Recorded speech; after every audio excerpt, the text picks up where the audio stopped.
Di tengah kota London, seorang mahasiswa PhD terlihat memiliki hidup yang nyaris sempurna. Kampus bergengsi, penampilan rapi, masa depan yang cerah. Tapi ketika polisi membuka perangkat elektronik miliknya pada awal tahun 2024, mereka menemukan sesuatu yang membuat penyidik berpengalaman sekalipun sulit mempercayainya. Dan semakin banyak file yang dibuka, semakin jelas bahwa mereka sedang berhadapan dengan salah satu kasus paling mengejutkan yang pernah ditangani kepolisian Inggris. Ini adalah kasus Zhen Haozhou, yang diyakini sebagai salah satu pemerkosa berantai paling produktif di Inggris. Hai, selamat datang di ruang tamu Matt.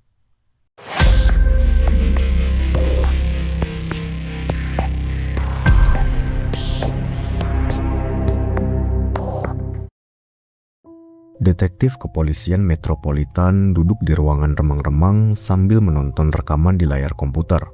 Saat itu, Januari 2024, mereka baru saja menyita kamera, SD card, dan ponsel dari sebuah apartemen mahasiswa di Churchyard Row, Elephant and Castle, London. Apa yang mereka lihat membuat mereka merasa mual. Video demi video, para wanita dalam keadaan tak sadarkan diri. Seorang pemuda merekam dirinya saat memperkosa mereka. Para detektif terus menghitung jumlah dari para korban. Semakin lama, semakin bertambah banyak. Awal yang memicu penyelidikan adalah laporan tentang seorang wanita muda asal China yang menjadi korban pelecehan pada Mei 2023 di apartemen yang sama di Elephant and Castle. Saat itu dia sedang menghadiri pesta temannya di gedung apartemen yang sama ketika dia bertemu seseorang yang dikenalnya dari kampus. Seseorang itu adalah Zhen Haozhou. Dia adalah seorang mahasiswa program PhD berusia 27 tahun. Dia tampak tidak berbahaya. Zhou mengajaknya ke apartemennya untuk minum-minum. Dia ingat duduk di sofa dengan segelas wine. Zhou terus mengisi ulang gelasnya. Dia ingat merasa pusing saat mencoba pergi. Dia berhasil sampai ke pintu. Lalu Zhou menarik bajunya dan menyeretnya kembali. Karena diperlakukan seperti itu, wanita itu pun menangis. Zhou memaksanya meminum alkohol lagi, lalu ingatannya menjadi kosong. Hanya potongan-potongan ingatan tentang langit-langit apartemen. Mengingat kesadarannya yang datang dan pergi, lalu kosong. Dia tidak mengingat apapun. Keesokan harinya dia terbangun tanpa pakaian, bingung dan mual. Dia tahu sesuatu yang mengerikan telah terjadi. Tapi dia tidak bisa mengingat sebagian besarnya. Dia menelpon layanan darurat untuk meminta bantuan. Tapi layanan penerjemahan gagal. Penerjemah kesulitan menyampaikan apa yang dikatakan wanita itu. Wanita itu menjadi sangat frustasi. Trauma demi trauma. Dia memutuskan bahwa dia tidak sanggup melanjutkannya. Kemudian dia menarik kembali laporannya. Namun wanita itu memilih untuk membagikan pengalamannya di platform media sosial China, yaitu Rednote dan WeChat. Dia memperingatkan wanita lain. Dia menyebut nama Zhen Haozhou. Kemudian seorang wanita lain melihat postingan itu dan menyadari bahwa dia mengalami hal yang sama. Dia bertemu Zhou di aplikasi kencan pada September 2021. Mereka makan malam di Chinatown. Zhou memaksanya meminum banyak whisky, dan dia akhirnya muntah di jalan. Ingatan berikutnya yang jelas dia miliki adalah dia diperkosa di apartemennya. Dia meminta Zhou untuk berhenti. Lalu, dia kehilangan kesadaran. Ketika dia melihat postingan wanita pertama, dia mengerti apa yang telah terjadi. Dia menghubungi wanita itu, kemudian mereka menceritakan kisah mereka masing-masing. Pria yang sama dengan pola yang sama. Wanita kedua melapor ke polisi pada Februari 2024. Untungnya, polisi sudah mulai menangani kasus ini berkat laporan wanita pertama. Kemudian pada 25 Januari 2024, petugas mengetuk pintu sebuah apartemen di lantai 28, sebuah menara apartemen di Churchyard Row. Zhou membuka pintu itu. Dia tampak tenang, berpakaian rapi, dan mengenakan pakaian desainer mahal. Ketika petugas memberitahunya bahwa dia ditangkap atas tuduhan pemerkosaan, dia tidak melawan. Dia hanya mengangguk dan mengikuti mereka keluar. Di dalam apartemen, penyidik menemukan benda-benda yang mahal. Pakaian desainer, jam tangan Rolex hijau senilai sekitar $13.500. Di balik tirai terdapat lebih dari 70 botol minuman beralkohol yang mahal dan sewa bulanan tempat tinggalnya sebesar 4.000 pound sterling. Namun saat mereka menggeledah kamar tidur, mereka menemukan sesuatu yang lain. Beberapa kamera tersembunyi dipasang di sekitar ruangan. Beberapa di antaranya sangat kecil, seukuran ibu jari. Kemudian mereka menemukan SD card di salah satu laci.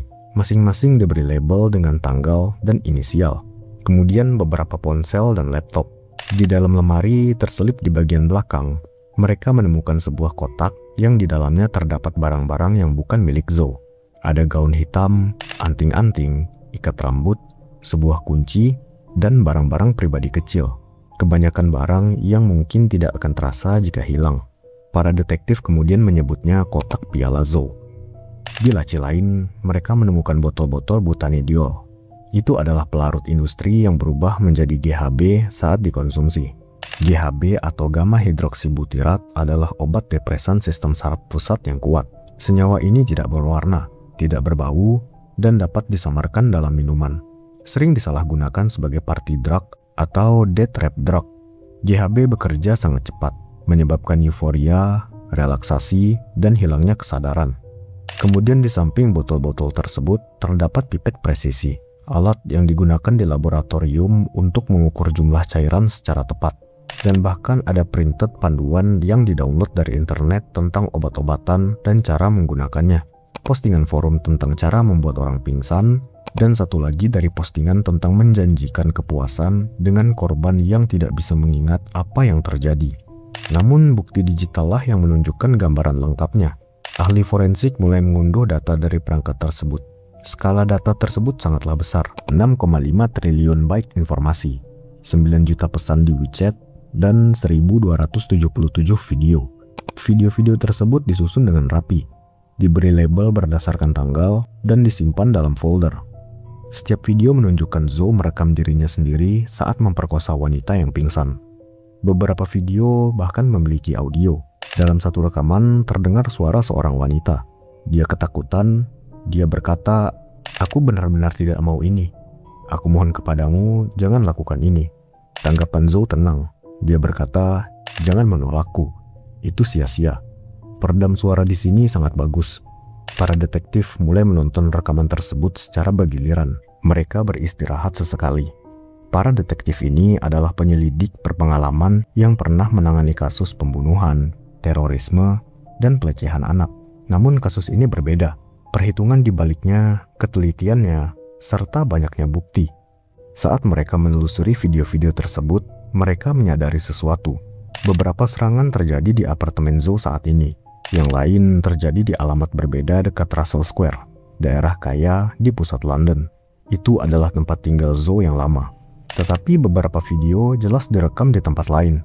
Ruangan berbeda, perabotan berbeda, karakter Mandarin yang terlihat pada label produk di latar belakang. Bekerja sama dengan pihak berwenang China, polisi memperkirakan bahwa Zhou telah melakukan setidaknya 7 pemerkosaan di China. Pada 30 Januari 2024, detektif membawa Zhou untuk diinterogasi. Meskipun ia fasih dalam berbahasa Inggris dan telah belajar di Inggris sejak 2017, ia meminta penerjemah Mandarin. Hal itu memperlambat segalanya dan memberinya waktu untuk berpikir. Ia duduk di hadapan para penyidik tanpa ekspresi.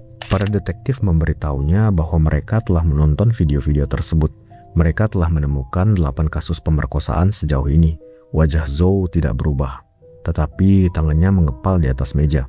Detektif itu bertanya, apakah pemerkosaan itu dimulai ketika dia datang ke Inggris atau sebelum itu? Kapan yang pertama kali terjadi? Begitu dia mulai, apakah dia merasa tidak bisa berhenti? Jawaban Zhou selalu sama. Tidak ada komentar. Namun pada akhirnya dia berbicara, bukan tentang kasus serangannya, melainkan tentang preferensinya. Dia mengakui bahwa dia menyukai pornografi yang menampilkan wanita yang tampak sedang tidur. Dia mengatakan dia menikmati ketika mengambil foto selama hubungan seks. Dia memberitahu polisi bahwa dia menyukainya karena wanita-wanita itu tampak diam dan tenang selama hubungan seks. Diam dan tenang, seperti sebuah objek yang bebas diperlakukan. Dia bersikeras bahwa segala sesuatu dalam video itu dilakukan atas kesepakatan bersama, bahwa wanita-wanita itu rela mengonsumsi obat-obatan dan alkohol secara sukarela, bahwa sebagian di antaranya adalah sebuah role-playing. Tentu saja polisi tidak mempercayainya. Saat penyelidik menyelesaikan analisis mereka telah mengidentifikasi kejahatan terhadap 10 wanita berbeda. 3 wanita di London dan 7 wanita di China. Total ada 11 tuduhan pemerkosaan karena satu korban diperkosa 2 kali. Tapi masalahnya, detektif hanya dapat mengidentifikasi 2 dari 10 korban tersebut. 8 dari wanita lain yang ada di video-video itu tidak dapat teridentifikasi. Di dalam video, mereka melihat para korban pingsan, dianiaya, dan direkam. Tapi polisi tidak mampu mengidentifikasi mereka. Namun sebelum kita mengetahui bagaimana penyelidikan ini berlanjut, mari kita cari tahu tentang Zhou. Zhen Haozhou lahir pada 20 Februari 1997 di Dongguan, Provinsi Guangdong, China Selatan. Guangdong adalah kota industri yang maju dan kaya. Ayahnya bekerja di sebuah perusahaan milik negara. Ibunya adalah seorang guru. Keluarga itu memiliki uang dan koneksi yang kuat. Zhou memiliki kemampuan akademis yang luar biasa. Ia ahli dalam matematika dan sains. Pada tahun 2017, saat ia berusia 20 tahun, ia pindah ke Inggris untuk belajar teknik mesin di Queen's University Belfast, sebuah program pertukaran untuk mahasiswa China yang cerdas. Ia menghabiskan 2 tahun di sana.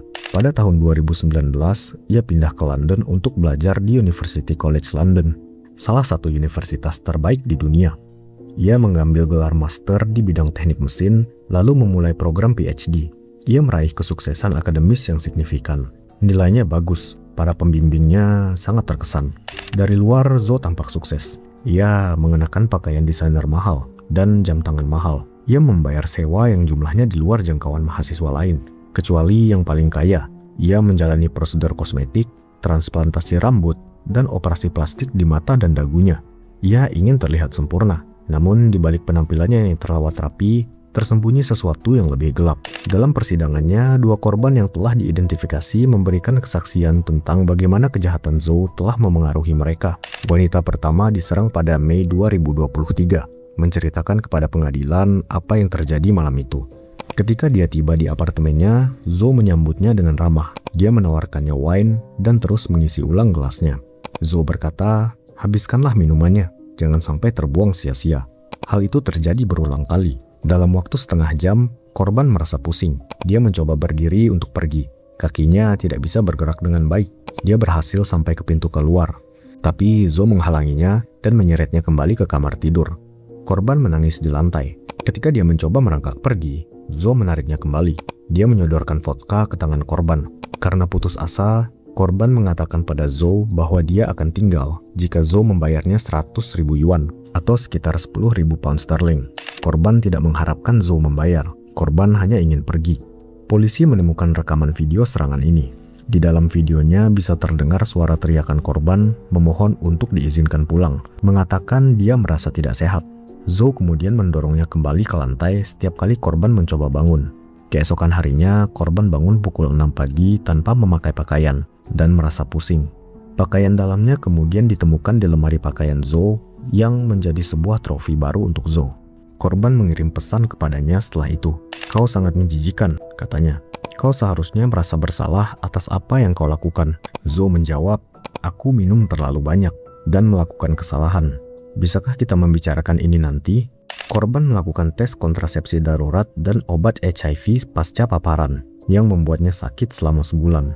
Korban kembali ke klinik untuk tes infeksi menular seksual sebanyak 3 kali selama 6 bulan. Setelah mengalami hal itu, korban hidup dalam ketakutan. Dalam pernyataan dampak korban yang dibacakan di pengadilan, dia berkata, "Saya tidak bisa tidur, saya tidak bisa makan, saya merasa jijik. Secara fisik, itu jauh lebih parah daripada secara mental." Korban kedua yang teridentifikasi diperkosa pada Oktober 2021. Dia bertemu Zhou di aplikasi kencan pada bulan September. Mereka pernah melakukan hubungan seksual atas dasar suka sama suka. Bulan berikutnya, korban mengundang Zhou ke pesta ulang tahunnya. Mereka pergi ke Chinatown, minum alkohol, lalu pindah ke tempat lain. Ingatan korban menjadi samar setelah itu. Dia ingat muntah di jalan, lalu diperkosa di apartemennya. Korban meminta Zhou untuk berhenti. Lalu kemudian korban pingsan. Korban kini tinggal di China. Dia memberikan kesaksian secara daring, wajahnya disamarkan. Pernyataannya menggambarkan kengerian. Memiliki ingatan yang dulu kosong, kini diisi dengan kekerasan pelecehan yang dia alami. Pelecehan ketika dia sedang menempuh pendidikan, dan pelecehan itu juga direkam. Penyelidikan dilakukan secara mendalam. 2 negara, 2 bahasa yang berbeda. forensik digital dalam skala besar, koordinasi dengan Kementerian Keamanan Publik China. Setiap pesan harus diteliti. Para detektif menghabiskan waktu berbulan-bulan untuk menerjemahkan 9 juta pesan WeChat dari bahasa Mandarin sederhana ke bahasa Inggris. Mereka bekerja sama dengan ahli forensik untuk menganalisis metadata video untuk mengetahui kapan dan di mana video-video tersebut direkam. Mereka meneliti semua detail yang terlihat dalam rekaman, seperti perabotan, stop kontak, label produk, dan bahkan sudut-sudut sinar matahari yang menembus jendela. Pesan-pesan WeChat tersebut dengan jelas menunjukkan bagaimana Zhou beroperasi. Dia secara sistematis menargetkan mahasiswa China di London. Dia bergabung dengan grup WeChat untuk mahasiswa di berbagai universitas, grup untuk sesi belajar, pertukaran bahasa, dan bersosialisasi. Dia aktif, membantu, ramah, dan dia membangun kepercayaan. Dia juga menggunakan aplikasi kencan seperti Bumble dan Tinder, serta aplikasi China yang bernama Soul. Profilnya menunjukkan dia berpakaian rapi, berpose di landmark London. Bio-nya menyebutkan gelar PhD-nya di UCL dan minat-minatnya. Dia menampilkan dirinya sebagai sosok yang menawan, cerdas, dan sukses. Seorang teman sekelas asal China yang memahami kesulitan hidup jauh dari rumah. Ketika para wanita setuju untuk bertemu dengannya, polanya sama. Zhou mengundang mereka ke apartemennya untuk belajar bersama, berlatih bahasa Inggris, dan minum-minum. Begitu mereka masuk, Zhou menawarkan koktail, minuman keras berbahan dasar whisky dicampur dengan butanidiol yang diukur secara tepat dengan pipet yang ditemukan polisi. Dan seperti yang disebutkan sebelumnya, butanidiol berubah menjadi GHB di dalam tubuh. Pada dosis tinggi, zat ini menyebabkan pingsan dan amnesia, jadi korban tidak bisa mengingat apa yang terjadi. Zhou telah meneliti hal ini secara mendalam.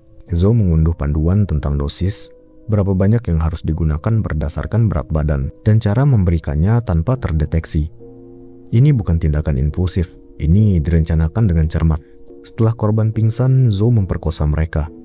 Dia merekam serangannya dengan kamera tangan dan 4 kamera pengintai tersembunyi yang dipasang di sekitar kamarnya.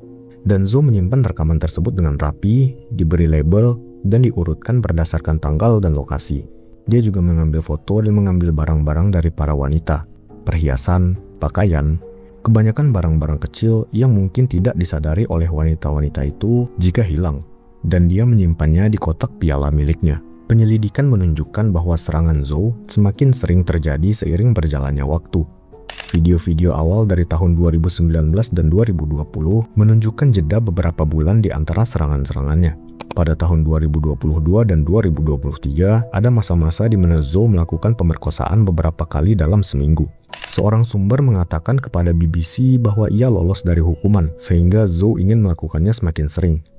Polisi juga menemukan bahwa Zhou terkadang menahan korban di apartemennya secara paksa. Catatan telepon menunjukkan bahwa seorang korban sempat menelpon temannya pada pukul 02.47 dini hari untuk meminta bantuan. Tetapi panggilan itu terputus karena Zhou mengambil teleponnya, dan terpaksa korban tetap tinggal bersama Zhou hingga pukul 15.30 sore hari berikutnya, yang mana itu selama 13 jam lamanya. Mengidentifikasi para korban sangatlah sulit. Para detektif menonton 1277 video. Banyak di antaranya memperlihatkan wanita yang berbeda.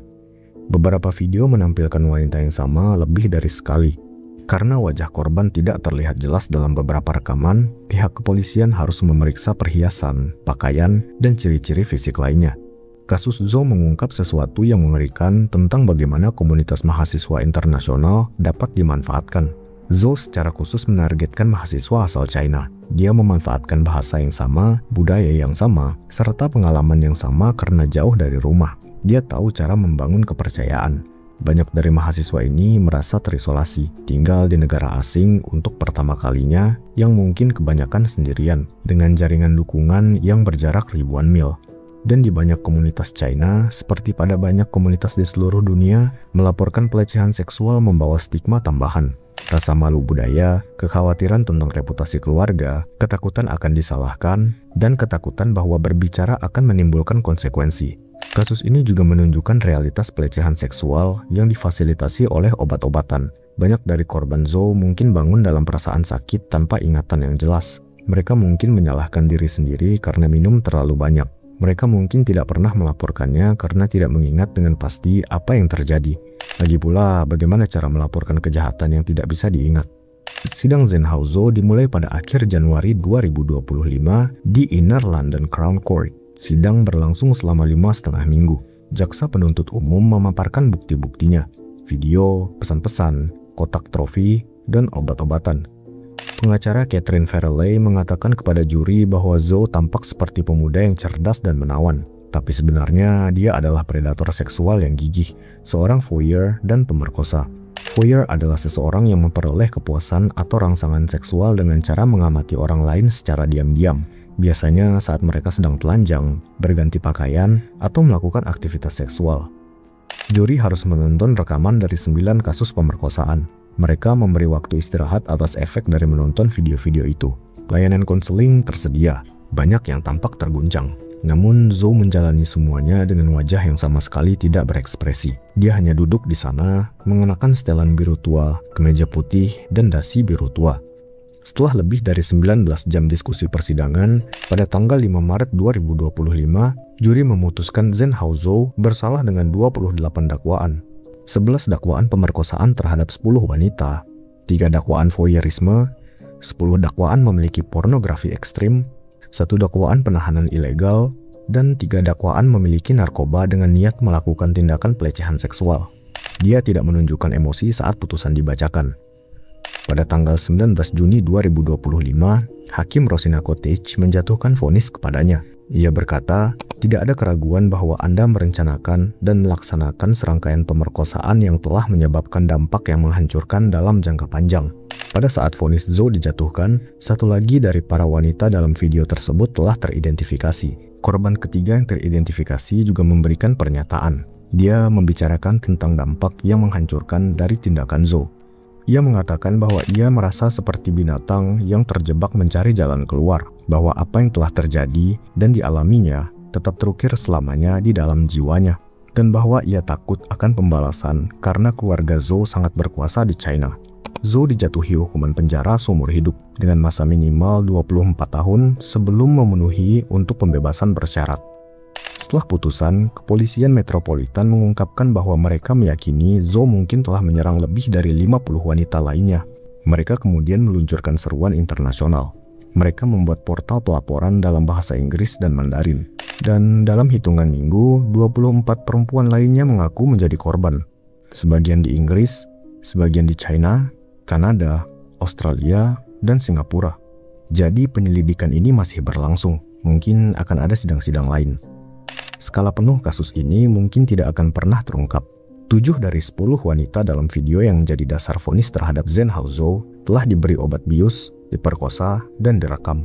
Namun polisi masih belum mengetahui nama-nama mereka. Mereka tidak tahu di mana para wanita ini berada. Mereka tidak tahu apakah korban bahkan sepenuhnya memahami apa yang terjadi pada mereka. Mereka bisa berada di mana saja, menjalani hidup mereka, bekerja, belajar, dan membangun masa depan.